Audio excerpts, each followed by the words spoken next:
श्री गणेशाय नमः। ब्रह्मा मुरारी त्रिपुरंतकारी भानु शशि भूमिसुतो बुद्धिश्च गुरुश्च शुक्र शनि राहु केतवः कुर्वन्तु सर्व मम सुप्रभातम।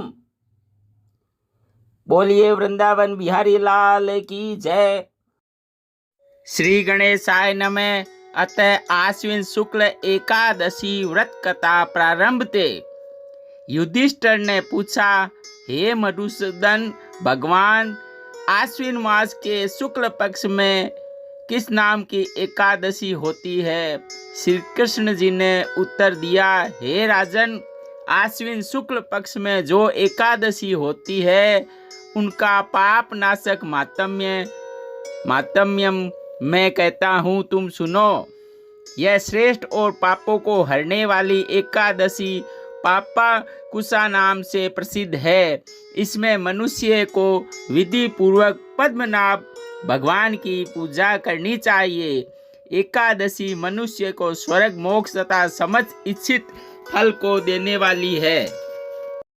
बहुत कठिन और बहुत दिनों तक तपस्या करने से मनुष्य को जो फल प्राप्त होता है वह फल गरुड़ ध्वज भगवान को नमस्कार करने से होता है।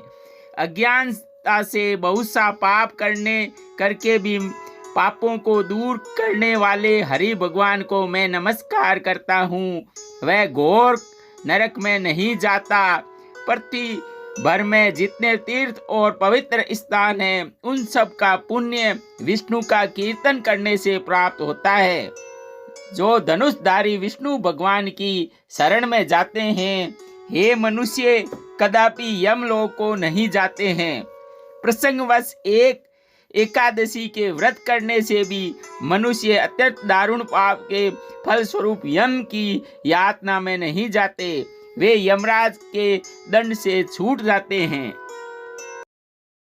जो मनुष्य वैष्णव होकर शिव जी की अथवा सेव होकर विष्णु की निंदा करते हैं वे अवश्य नरक में जाते हैं।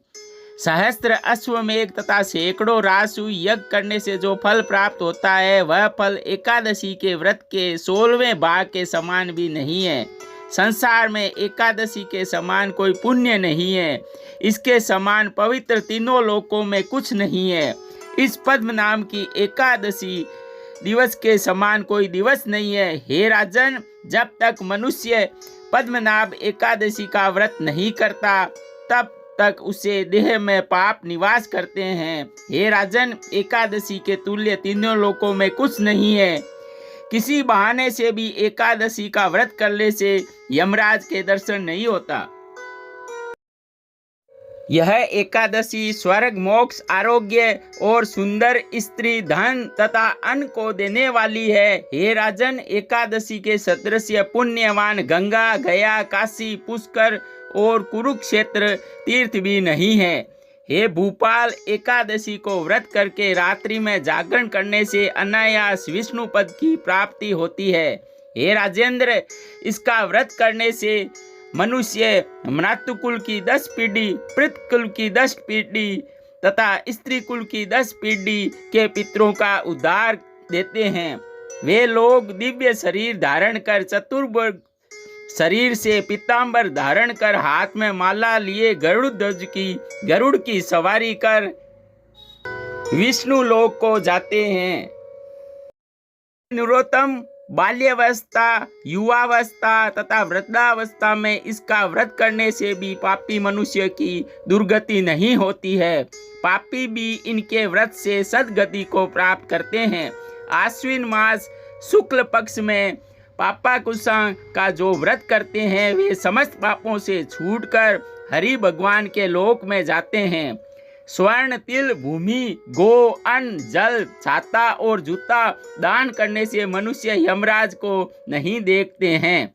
बिना कोई सत्कार्य किए जिनके दिन व्यतीत होते हैं वे लुहार की धोकनी के तरह श्वास लेते हुए भी मृतक के समान है।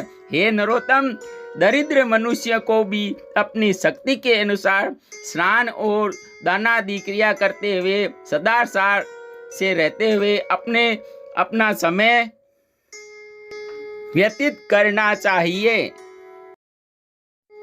सरोवर, वाटिका और भगवान भगवान दान तथा यज्ञ आदि पुण्य करने वाले धैर्यवान मनुष्य यमराज की यातना नहीं देखते हैं।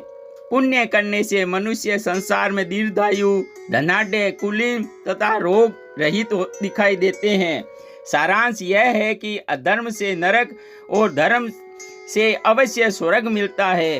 हे राजन, जो कुछ आपने मुझसे पूछा वह सब पापाकुशा का महात्म्य मैंने आपसे कह सुनाया।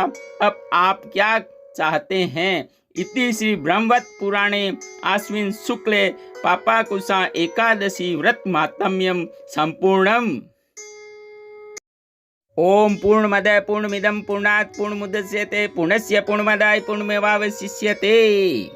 कृपया चैनल को लाइक, सब्सक्राइब, शेयर जरूर करें तथा कार्तिक कृष्ण एकादशी का व्रत लिंक नीचे दिया गया है। जय श्री कृष्णा, राधे राधे। हेलो भक्तजनों, वीडियो को लाइक व सब्सक्राइब जरूर कीजिएगा और शेयर जरूर कीजिएगा।